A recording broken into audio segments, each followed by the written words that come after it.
Are you ready? It is time for another episode of Broad Street and Beyond, where everything Philly sports at Central PA is in play.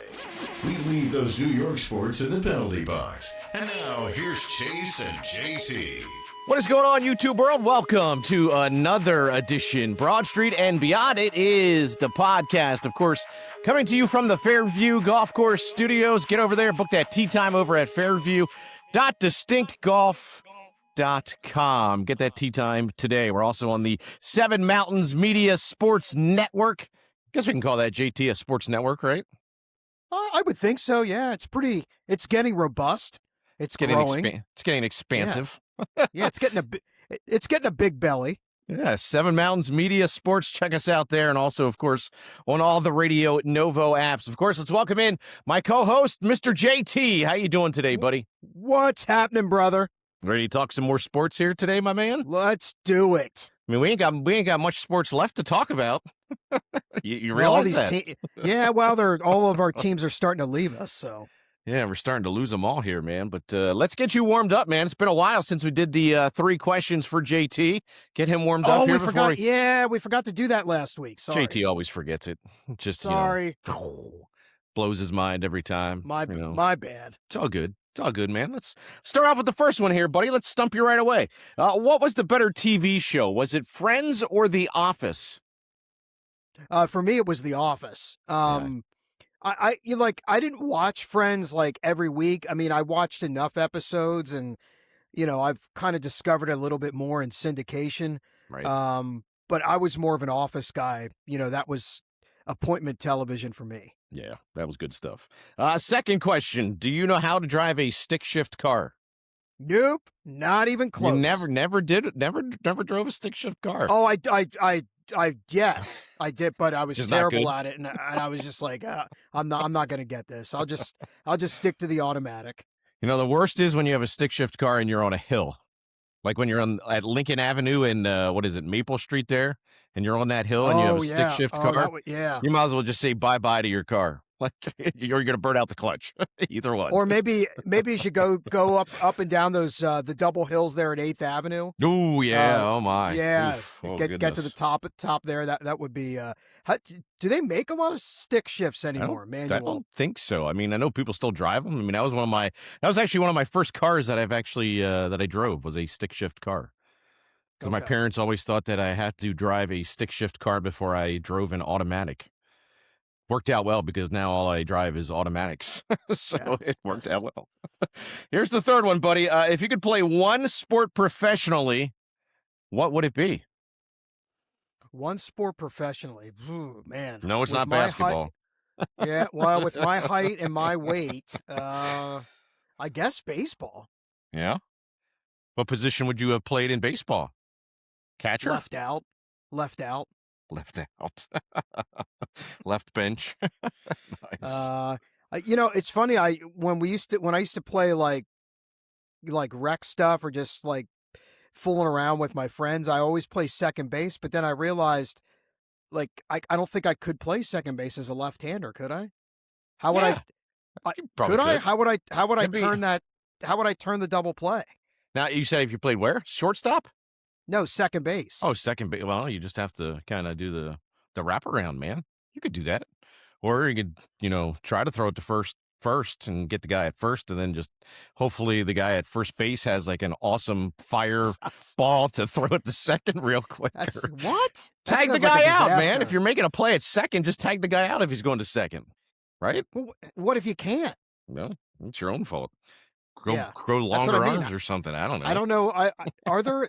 I got to look into that. Are there a lot of left-handed second basemen? I don't think there is either. Never saw a left-handed.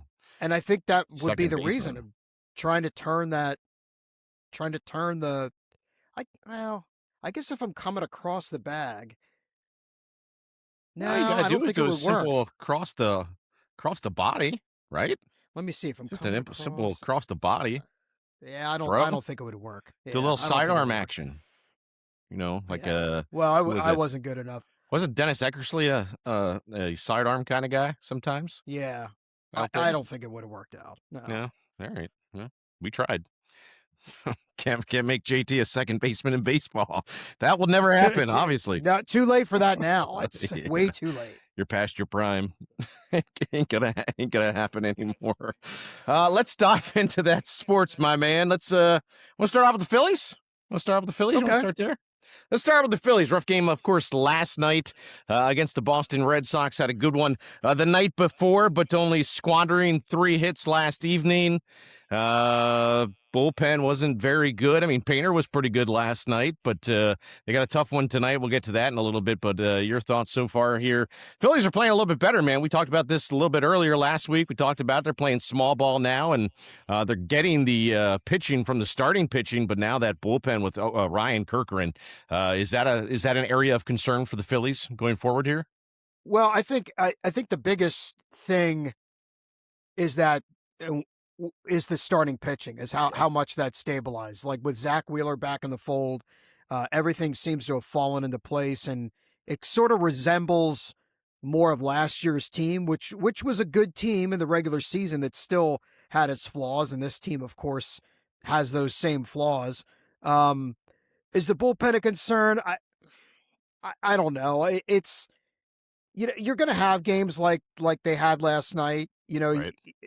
At least if you're looking at the game, if you're trying to take something positive out of last night's game, at least Andrew Painter looked pretty good. He threw 5 good innings, and they got him out of there after 5 innings because I think they wanted to, get him out of there, make him feel good, worried about that third time through the lineup for better or worse. And then, Kerkering gave up the 2-run homer. I'm not that concerned. The one guy I'm actually concerned about with the bullpen would be more Brad Keller. Yeah. I know he pitched a scoreless inning last night, but he hasn't been very good in high leverage situations.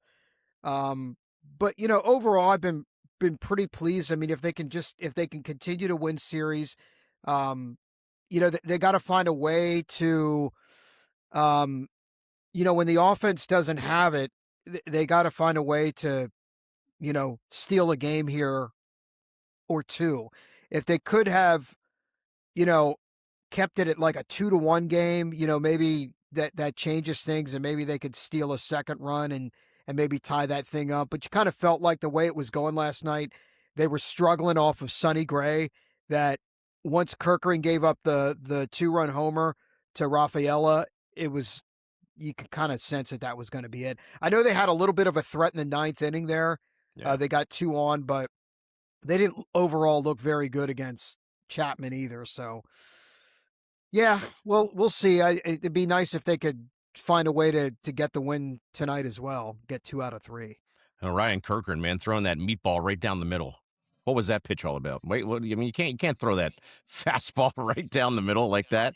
I mean, me and you could have hit that one out of the ballpark and over the green monster. I mean, you think we could have, huh? You think we have the bat speed to be able to hit his fastball? Don't they have one of those smaller ballparks like Citizens Bank Park has for the kiddos with the wiffle ball?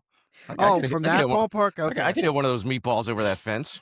Yeah, it looked like he did try to sneak a fastball past Rafaela, and he was waiting on it, and he got what he wanted. And it was funny because right up until that point, he had actually been throwing. He was ahead in the count.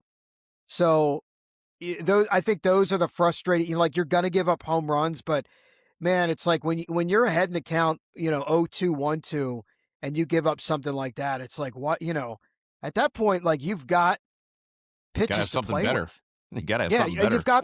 You've got pitches to play with in that situation. So why are you grooving something right down the middle at that point? I don't know.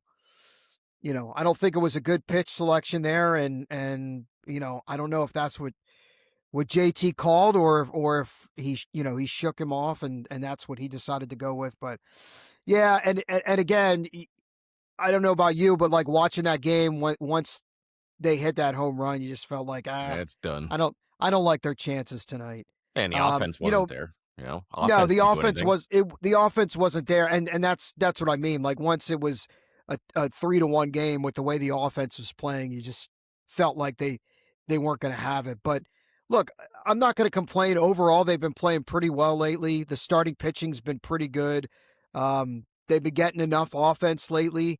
So, they're trending in the right direction. They sit 3 games below 500. They were, I look at their low mark as 9-19 when they were 10 Right. games below. So they've played pretty good baseball since then, and since Mattingly's come aboard as the interim manager. So And you're I saying think right now, my smash burger is in sight for the winning record? oh, Then is what you're absolutely. saying? Yeah. I'm the one that took the big risk on that Yeah, you did. smash burger bet. Yeah, you did. But I feel like I need to pay it back to you a little bit.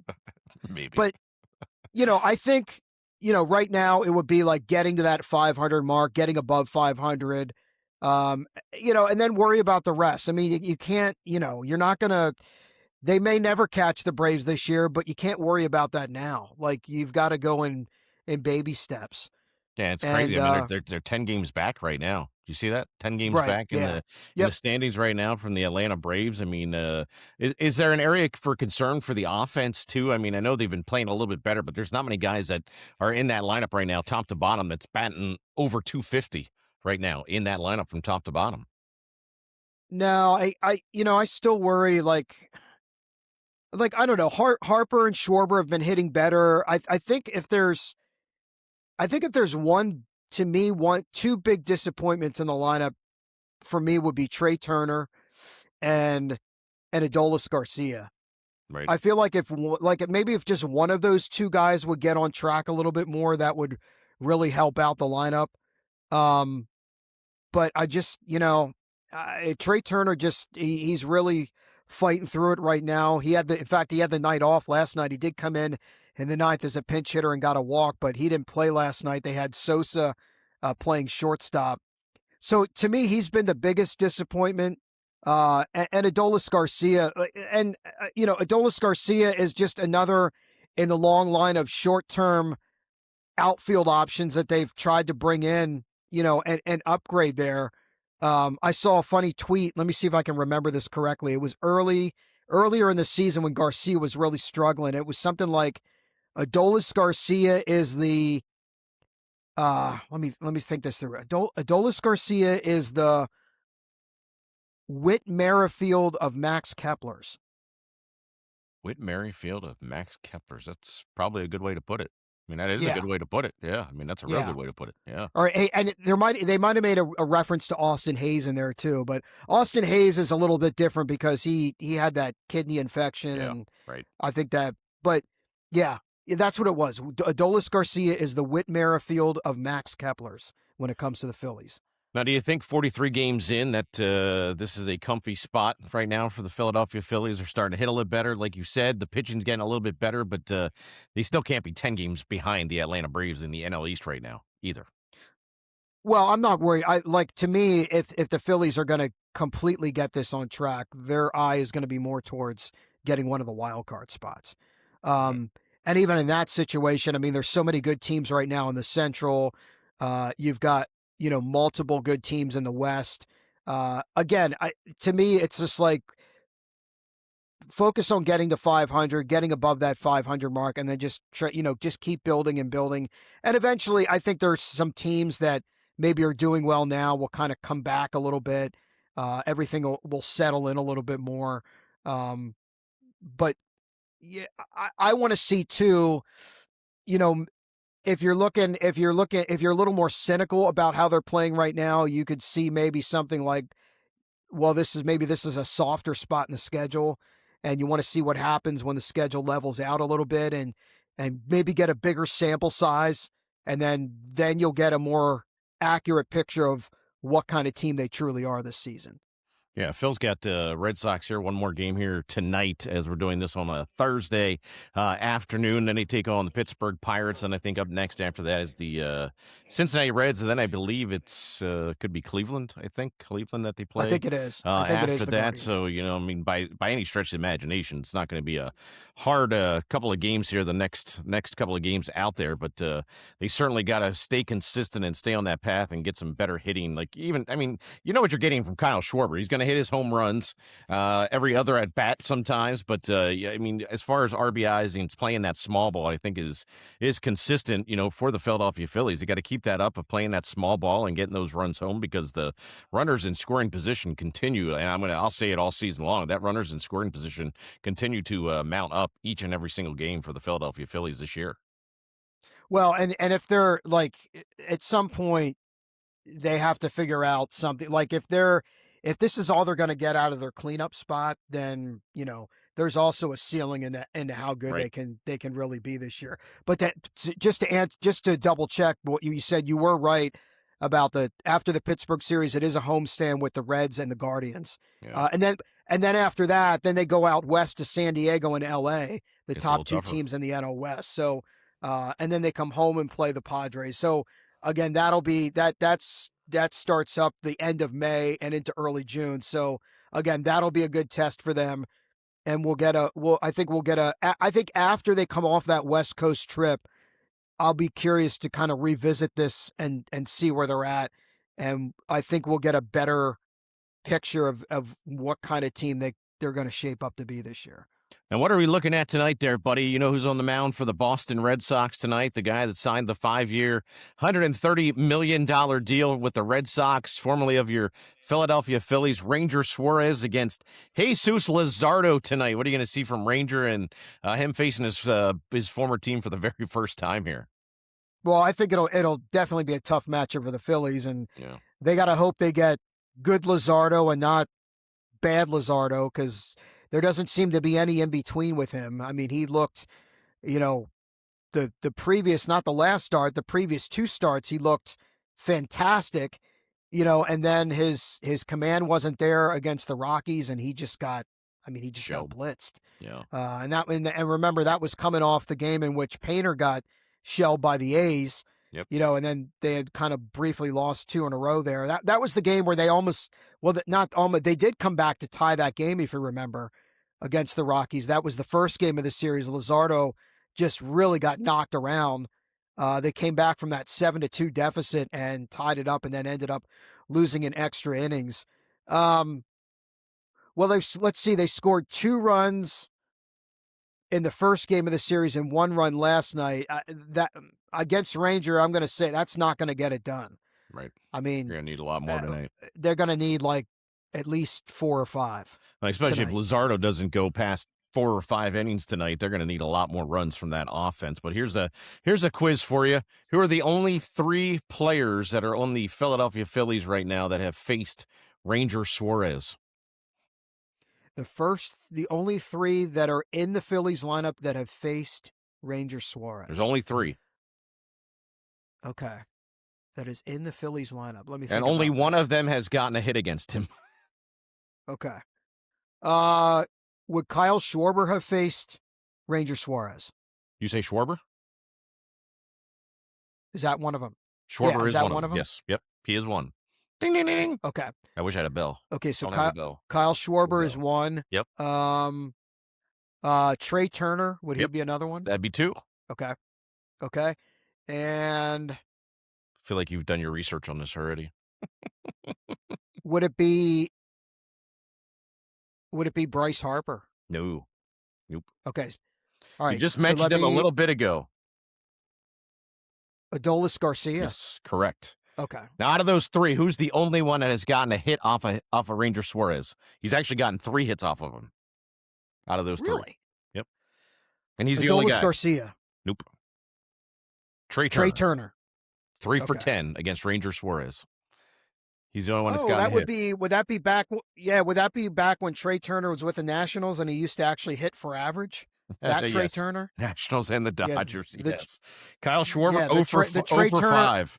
Schwarber's 0 for Yeah. 5, and Garcia is 0 for 3 in his days with the Rangers against The Trey Superman. Turner I thought the Phillies were getting when they signed him to that not so big much. contract. Yeah. Okay. Didn't happen that way, though, did it? It did not happen that way. So we'll see. Hopefully the Phils can get back on track. It's going to be some tough sledding there at Fenway Park later on tonight when Ranger Suarez, of course, is on the mound taking on Jesus Luzardo. Hopefully he has a better outing than he has here coming up in the past. The Pittsburgh Pirates starting to skid a little bit in that NL Central. They got a win, though, last night. Was it 3-1 last night that they got the win? Last night they got the – no, wait a minute. No, that's today, I think. Yeah, wait a minute. They lost 10-4 last night. They lost last night, 10-4. Yes, 10-4. Yeah. Is that the game? 10-4 to the Rockies. Yeah, that was when the Australian guy was pitching last night for the Pirates. I saw first time an Australian was pitching for the Pittsburgh Pirates. Didn't do too well, but it was the first time an Australian he did not do too well. No, he did was not. pitching. But what do you think of the Pirates so far? They went on that little bit of a skid. They got to get some consistency, I think, there from their starting pitching. I mean, that's the main thing outside of Paul Skeens there. Maybe that more consistent pitching from them. Their offense seems to be doing pretty darn good all season long, raking in hits and hitting a lot of home runs there. O'Neal Cruz is starting to kind of slack off from when he started off the season, but what are you seeing from the Pittsburgh Pirates there, JT? Well, I love their lineup. I think their lineup is loaded with potential. They're a little consistent sometimes when they get on the road a bit, but yeah, I think it's their starting pitching. They got to look for a little more consistency. Like you take a guy like Mitch Keller, for example, like not this past start, but 2 starts ago. He threw really well. Like he battled his way through like 5 or 6 innings. And then last night he didn't have it. And his team even staked him out to a 3-0 lead. And then it just all kind of fell apart on him. The Rockies just started teeing off on him. They had a 6-run inning. By the way, did you see who had a monster game last night for the Rockies? The dude is unconscious right now. Why'd we ever get rid of him? On his birthday. Why'd we get rid of him? On his birthday. Mickey Moniak. We had Minnie Hopper actually has a picture with Mickey Moniak from down in Reading. His time down with the Reading Fighting Phils, but he is. I mean, isn't he batting like .315 this season or something? Yeah, I think sometimes it's, 3 for 5 last night. He was so young when the Phillies drafted him, and I just think it wasn't going to work out here. Yeah, he is batting .315. He's got 12 home runs. He's got 26 RBIs. He scored 21 runs. He's got a high on-base percentage. He's got a high slugging percentage. He's got an OPS of 1.051. That's crazy. It's that Rocky Mountain air. He's I guess. I guess it's really. So I forget. Was that the Carlos Estevez trade? I believe so. I believe it was. It was. That's when Dombrowski was like in that trying to get a closer every deadline type thing. It was like one year it was Estevez, then it was like David Robertson. Last year it was Duran when they brought Robertson back again. Moniak's one of the hottest hitters right now in all of baseball. He is. He's no Brandon Marsh, but he's doing well. He's getting to that point, though. He's getting to the Brandon Marsh status this year. But he had a great game last night, 3 for 5. Like you said, .315. Batting this season, I mean, he didn't do. Luckily, he didn't do a whole lot against the Phillies when they played him. But he had a 3-run homer and he had a 2-run triple last night. He knocked in 5 runs on his birthday. What could be better than that? What a birthday! How old is he now? What is he, like 27, 28, maybe? He can't be older than that. I don't. The Mick. Is he? I don't even know if he's that old. I don't think he's that old yet. I don't know. How many teams he's been through now? 3, 4? You're right. 3 or 4 teams now? Yeah, he's 28. Is that what he is? Look at this. His birthday's the day after mine, May 13th. How about that? Yeah, okay. Oh, my God. Now I feel old because he was born the year I graduated from college. So when's your birthday? Boy. Your birthday just was? Yeah, it was on Tuesday. Oh, man. Happy birthday, JT. Thank you. Well, we should have sang you a little song when we opened this thing up. You don't even tell us these things. You missed it again. Man. Thanks for nothing. Happy birthday to you. You know what we're singing. Happy birthday, though, bro. 25 never looked so good, man. 25 never looked so good on you. Yeah. 29. 29. No, I hit a milestone, man. I'm old. You're 50 now. I've hit the big 50. Did you hit the 50 milestone? Yes. Man, oh, man. Well, happy birthday, man. You're looking good for your age. mean, the gray Thank hair, you. you don't have much of it, but you got a little bit of Well, it. But but look at that. Look at that. See, yeah, look at that salt. There's a yeah, lot of salt there. yeah. You gotta look There's at a the lot good of side, though. Gotta look at the good side, yeah. man. The There's a frontal. That's little it. there's a little salt, in with the pepper. So how'd you spend your birthday? The wife take you out for dinner, or cook you a We meal? went out. No, I went out with my dad took me out for lunch. I also went out for breakfast, and I was off from work. I took the Yeah, day off, that would be why. so that was good. And got a new work bag here from the family. They surprised me on my birthday morning, so it was great. Nice. Well, happy birthday, JT. And that was yeah. I knew you took off for a reason. Then on Tuesday, don't even tell anybody about your birthday, man. I'm gonna mark that down on my Oh, what? calendar now from here on out. That was like the whole day that the whole office took off. I went in, the doors were locked, at like 3 o'clock in Oh, the that's right. afternoon. There were a lot of people out there. Everybody was I going think to JT's birthday party except for me. I wasn't invited. I th- I Locked the think we're doors gonna. and I shut think it we need down. to make. I think we need to make a birthday calendar for the office. We should. And just We do should. something. Just a little something. That's something. a day that. Yeah, that's the day that Tim takes everyone out for lunch, like on someone's birthday. Tim and Artie, they can split the bill. Both a of them. a birthday meal on the management. Yeah, on the bosses, man. I love it. I like that idea. Well, the Pittsburgh Pirates, getting back to them, they are currently, I think they're playing right now, aren't they? Here on this Thursday afternoon. Yeah, It's weren't currently they up like 3-0 early? Yeah, 3-0. There you Bottom go. of the third inning already. Not sure what. Let's check the scoring here for you. Let's update y'all. See where we're at here on the scoring for today of this game. Scoring. Ryan Reynolds singled.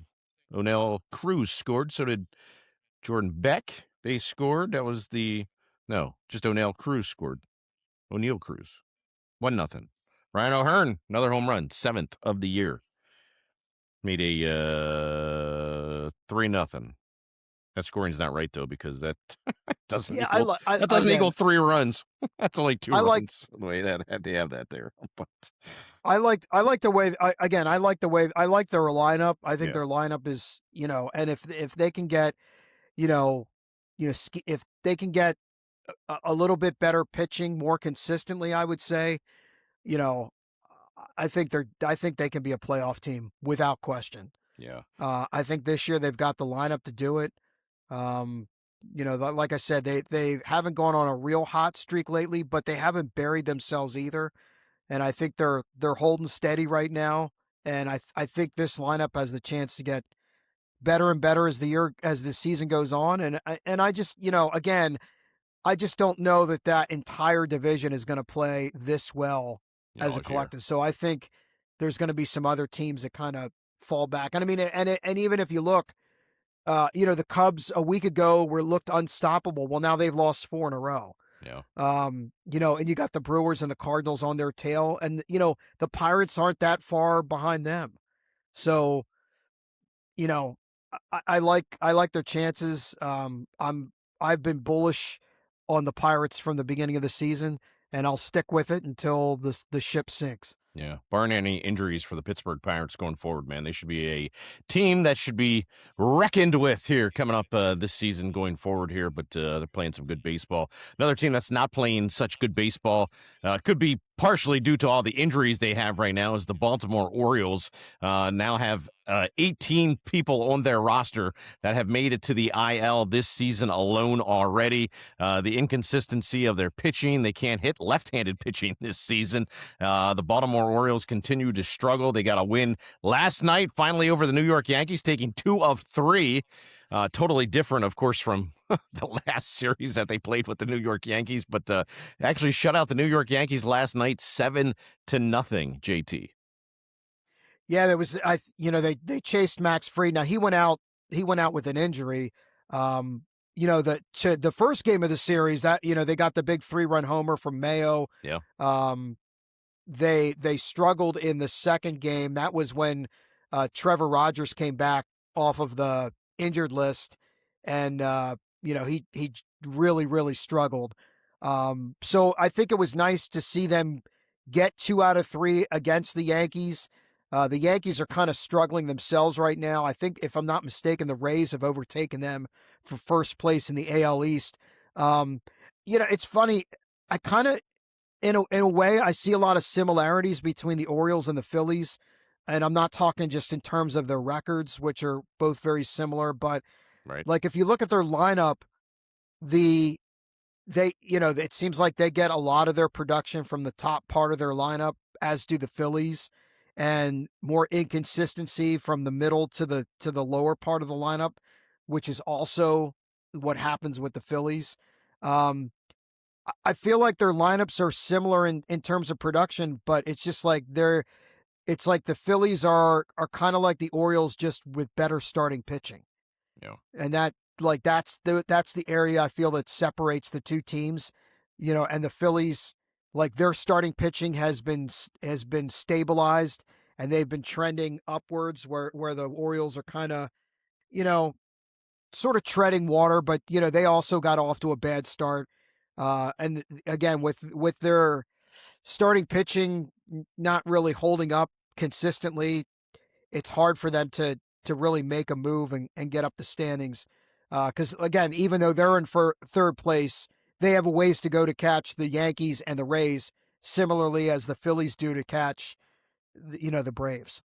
Yeah, and more that the injuries start to mount up here for the Baltimore Orioles too. They've been calling a lot of guys up from AAA, Beavers, and what was it, Wolfram just got added to that IL a couple days ago. That made like their 18th person on that roster to actually be and spending some time on that IL. So I mean, I know it's the next man mentality up in Baltimore, but the injuries continue to mount up for them this season. Yeah, and not just Beavers. He was out of the lineup on Tuesday and was officially placed on the DL yesterday, with the oblique strain. Now that's retroactive. I guess they made that retroactive to May 11th, Right. on Monday. But yeah, and they continue to monitor Jackson Holiday and his recovery from the what is it, that the hamate bone, is that what it's called? Yeah, something like That that. the Yeah. one bone in his hand. Yeah, Yep. that happened. Um, Mountcastle, that's a long-term injury. Same with Zach Eflin, Felix Bautista, like all those guys, like, We got a lot of you guys know, on the injured I, list. and we're talking like long-term, like Yeah. 60-day injured list. So it's going to be, you know, uh, it's going to be a struggle, I think, for them to find some consistency in their starting pitching.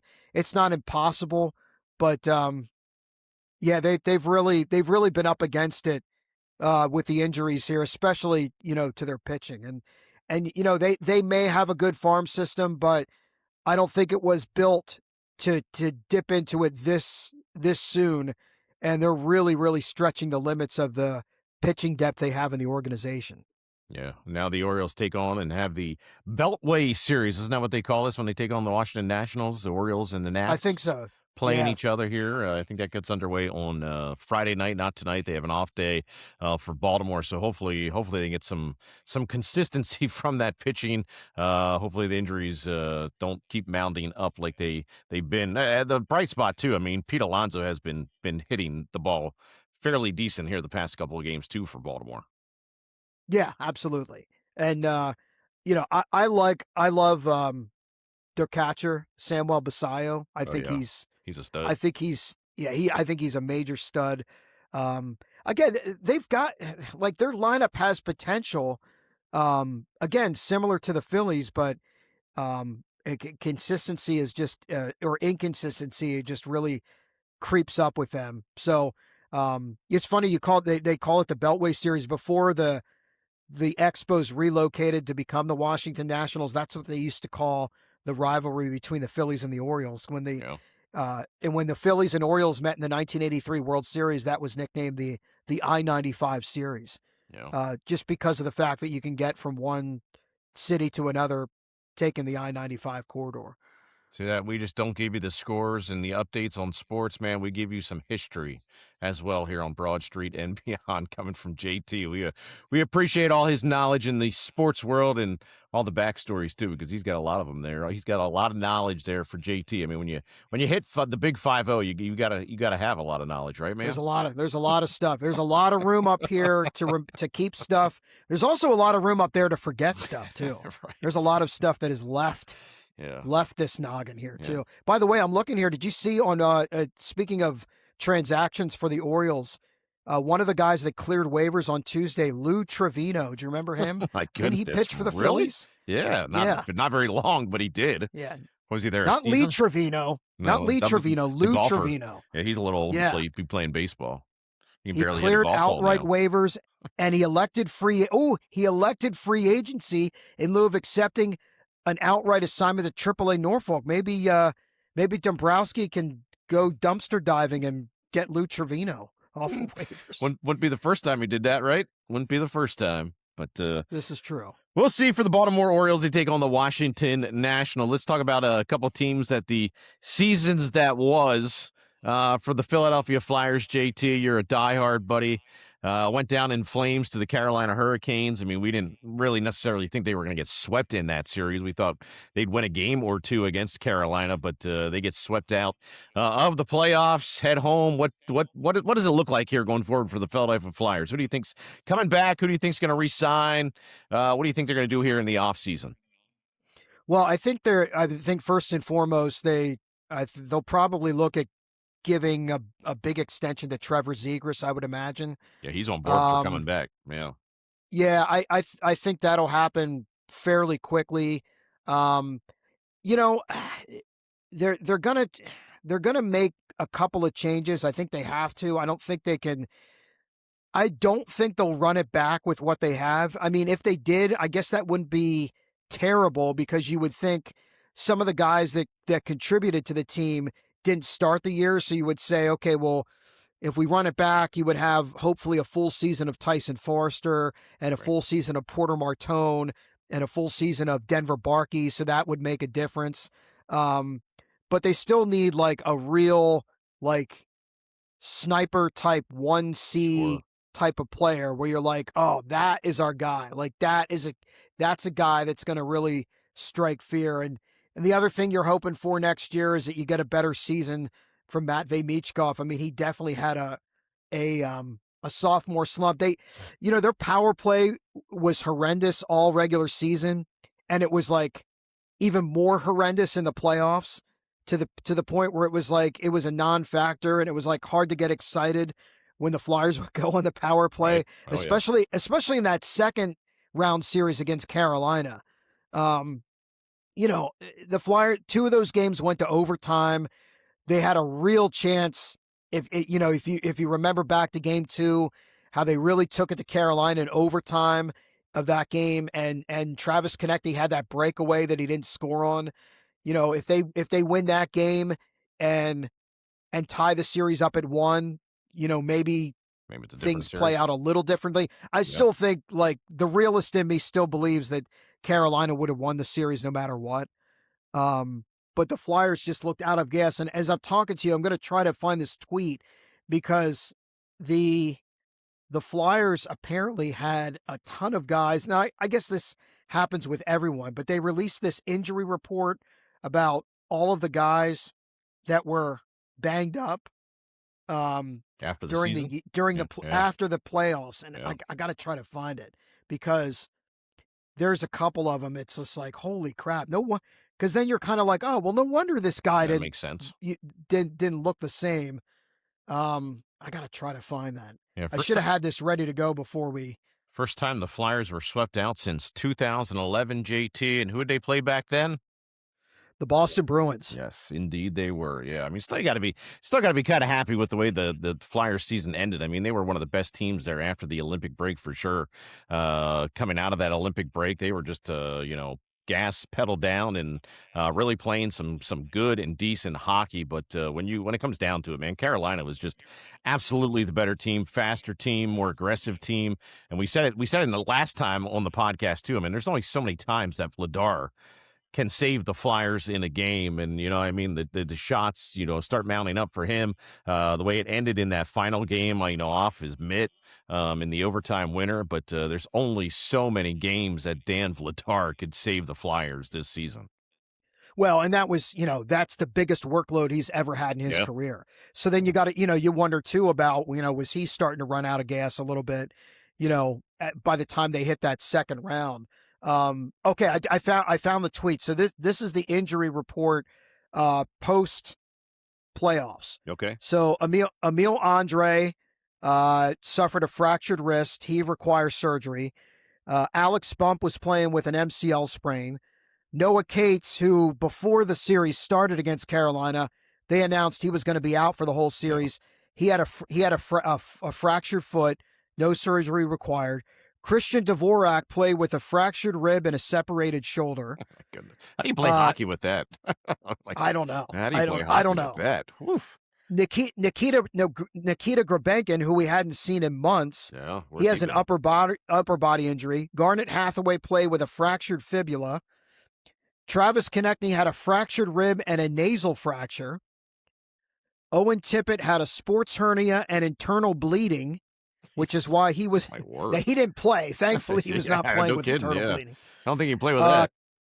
Cam York had a fractured rib, and Trevor Zegras had an elbow ligament sprain. At that point in time, too, though, man, when you get to the playoffs of the National Hockey League, I can only imagine when the teams actually get to the Stanley Cup Finals and you see that injury report at the end of the Stanley Cup Finals of how many people just have something going on, but they got to, you got to play through it. Yeah, and again, that you would see a similar injury report for really, I think, for a lot of teams that get eliminated. I mean, we have no idea. It's clear we have no idea what those guys are playing through when they're in the thick of a playoff series. Right. And again, I just read that because I thought it was eye-opening. That's certainly not making an excuse for the Flyers because they were a heavy underdog anyway, going into this series. I mean, you look at the Florida Panthers. They won the previous 2 Stanley Cups, and look at what happened to them this year. They were just a shell of the hockey team that they were because they had guys that missed the whole year. I mean, the wear and tear on their body from 2 runs to for back-to-back Stanley Cups, and it really came home to roost for them this year. You're talking about the 2 times defending Stanley Cup champions didn't even make the playoffs this year. Yeah.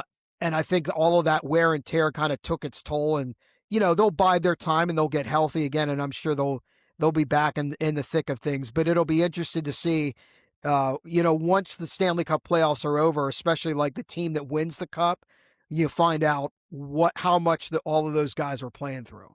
Yeah, I think one of those things about this season, too, the way Rick Tocchet handled himself after the whole Michkov kind of episode that he had. I mean, he was more low-key and actually praising his players after that and seemed to get them back in rhythm after that whole Michkov catastrophe in the news and everything else that came out there with Rick Tocchet. But I think he did a pretty good job the rest of the way for the Philadelphia Flyers in getting them ready, especially for the playoffs, too. Yeah, and it was real cool to see, for me as a Flyers fan, it was great to fall in love with Flyers playoff hockey again. Yeah. It was fun. I know it only went to the second round. It was great. And the building was loud and stuff and the crowd was behind it. And that had been missing for so long. I mean, if you think about it, the Philadelphia Flyers fans had not experienced a playoff series in their building since 2018. Because remember 2020 when they were in the playoffs, that was in the COVID bubble up in Vancouver and Toronto. So it had been 2018 the last time there was a Flyers home playoff game. And it was cool to see the crowd show up and get back into it. So we'll see now. Now the expectations go up next year. And I think this is a really pivotal off season for them.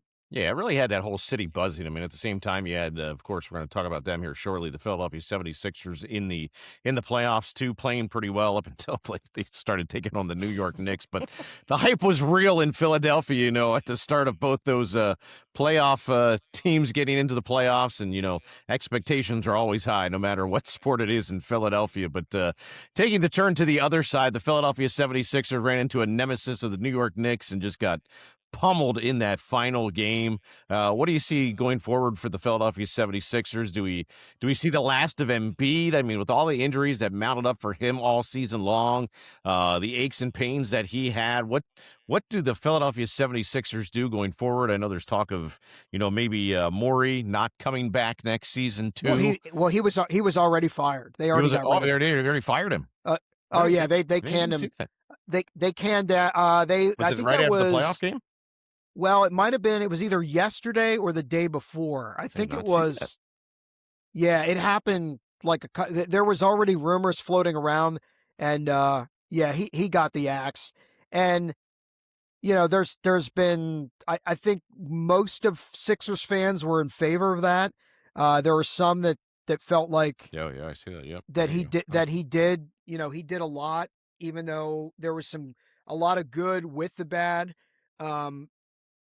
But look, the way they lost in the playoffs, getting absolutely embarrassed by the Knicks, not only on the court, but having all of those seats on the lower level, and at half court Knicks being fans. taken up by Knicks fans. I mean, that was a flat out embarrassment. Yeah. And the fact that, they lost both games at home, and the second game at home, the game where they got swept, they lose 144 to 114. I felt like somebody was going to take the fall for that. Surprised that it was Morey, in the sense that Nick Nurse gets to stick around, which is interesting because usually you would think that the new GM that comes in wants to pick his own head coach. So to me, it felt like if they were going to make a move, it would be Morey and Nick Nurse.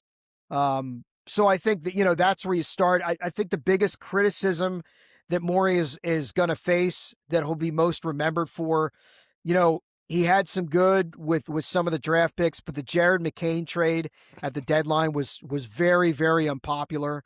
Yeah. And I think just the fact that if you look at this core going forward, sure, it'd be great if you want to move on from Embiid, but who's going to take on that contract?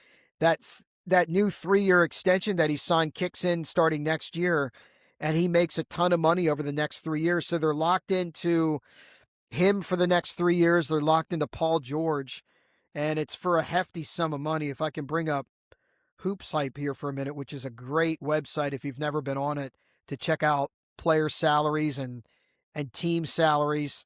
Hoops Hype. I'm just looking at the possible candidates for the next basketball operations guy in Philadelphia. Did you see that list yet? I did not see that. Matt Lloyd, Chicago Bulls, recent vacancy. Nick Uren, remember him? He was with the Suns, Golden State Warriors as well. Vince Rosman, and that would be the 3 candidates that they have listed there that may take that position. That's according to Liberty Ballers. You got your side, I got mine.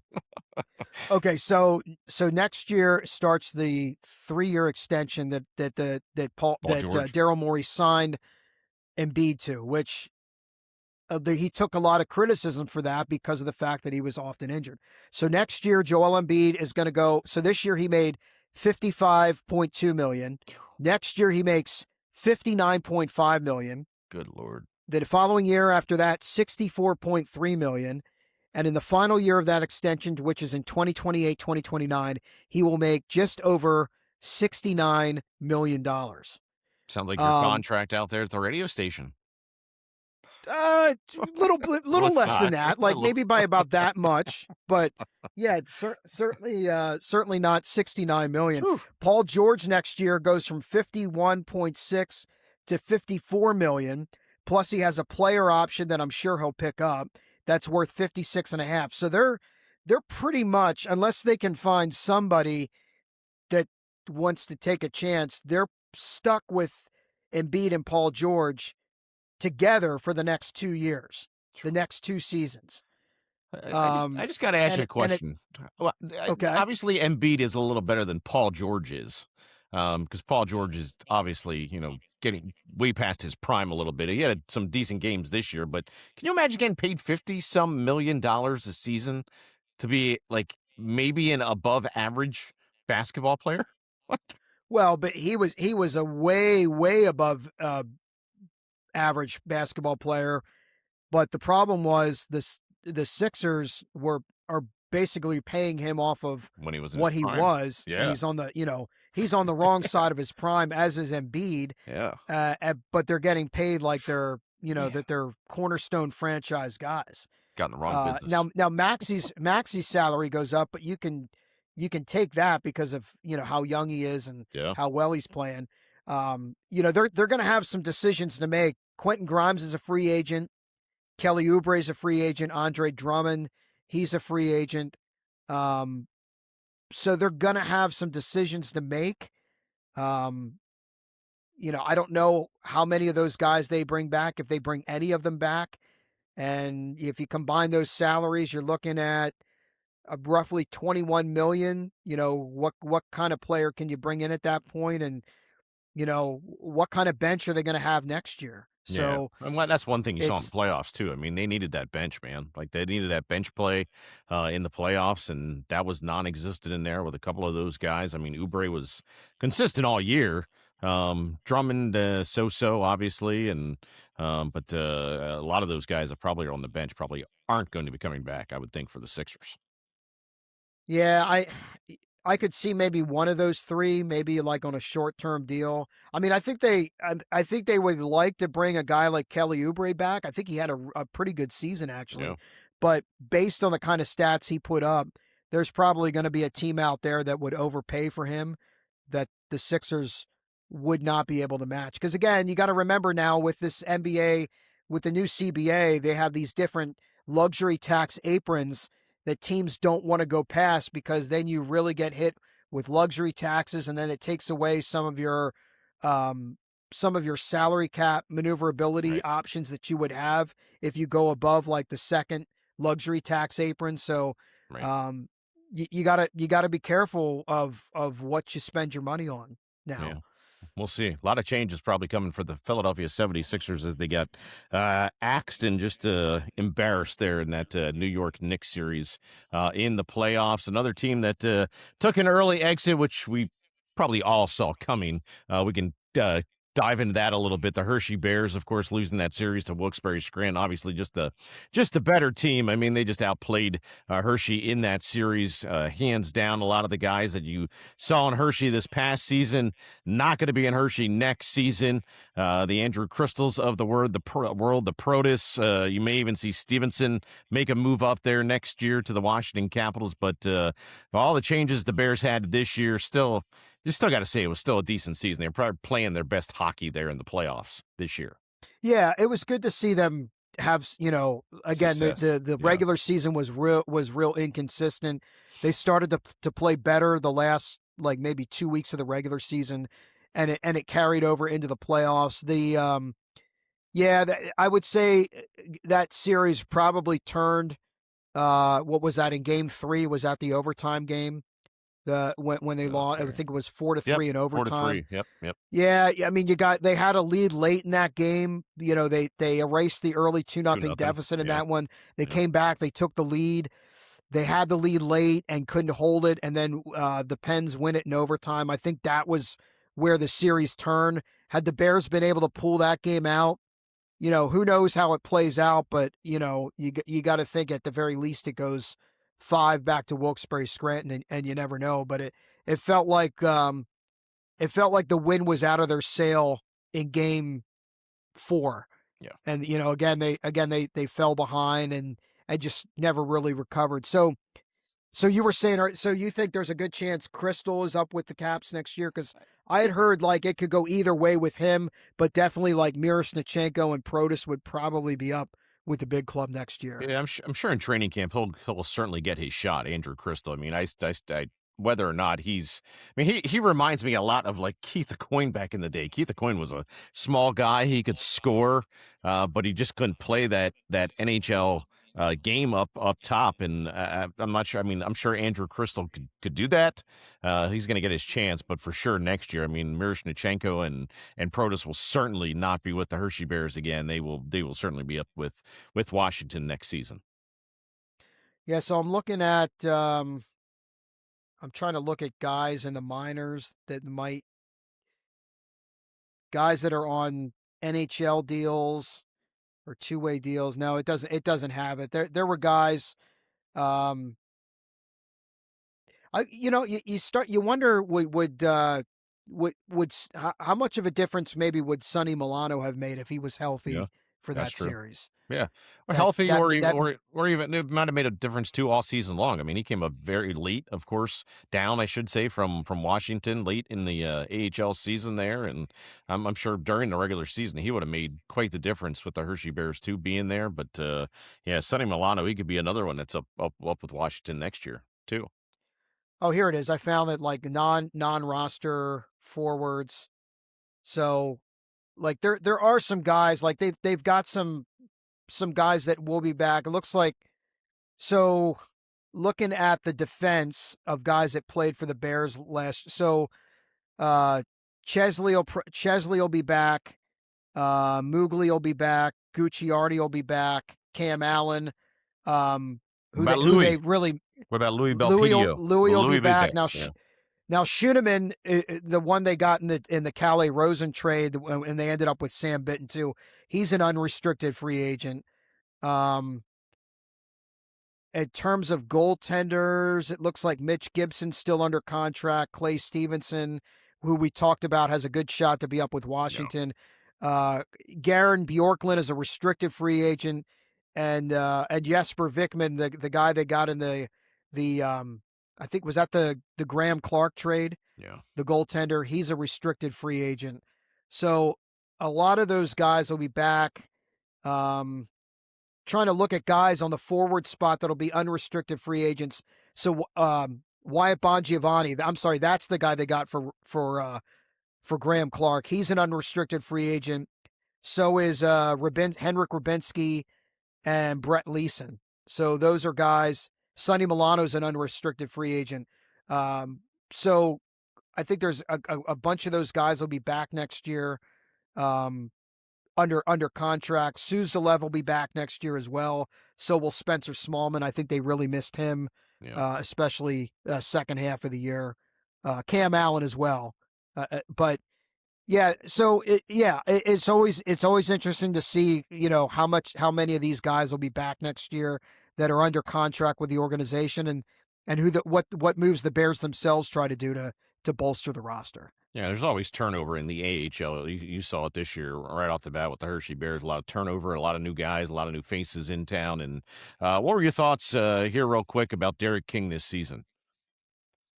Oh, I don't really have any major complaints. I mean, it was I think there were a lot of, I know there was a certain segment of the fan base that was like maybe a little discontent with him, but I think, it's the fact that Hershey Bears fans are so used to, they're coming off back-to-back Calder Cups and then, getting to the division finals the year before. And, it was a young team. It was, they went in a different direction, and it's a young roster, was an inexperienced roster. And, they went further than I think a lot of people expected based on how they were playing in the regular season. So I think the coach has to get some credit for that. Yeah. If he's gonna take the criticism that he wasn't, getting the most out of this group, in my opinion, you could say he got maybe the most out of them in the playoffs. Yeah, I don't think most people thought they were going to get out of that first round, but to them to make it to the second round, and like we've been saying here too for the past couple of weeks, I mean, their best hockey was played in the postseason, so they were certainly ready to play in the playoffs, but they just ran into some teams that were just obviously the better team in the Calder Cup playoffs. So next year we'll see what the turnover is for the Hershey Bears. Hopefully a better season, but there's nothing to complain because they got there this season to the playoffs, right, JT? And they made it to the second round. So you They can't did. be Now, you can't be mad about that. I did see. It looks like Grant Cruikshank will be back next year. He re-signed a 1-year AHL contract back in March. Sonny Milano has already signed to play with SC Bern for next season. So he's going to be overseas. How about will Coco be back? Did he sign a new deal? Coco's got a lifetime contract, I think. Yeah, he'll be back. Nice. Very nice. All right, JT. I think that's it, man. We covered it all, and next week we'll see what we can cover. Maybe we'll have to get into the World Cup once that starts up here in the summertime. USA. USA. We'll see. Do you follow it? Do they have a shot?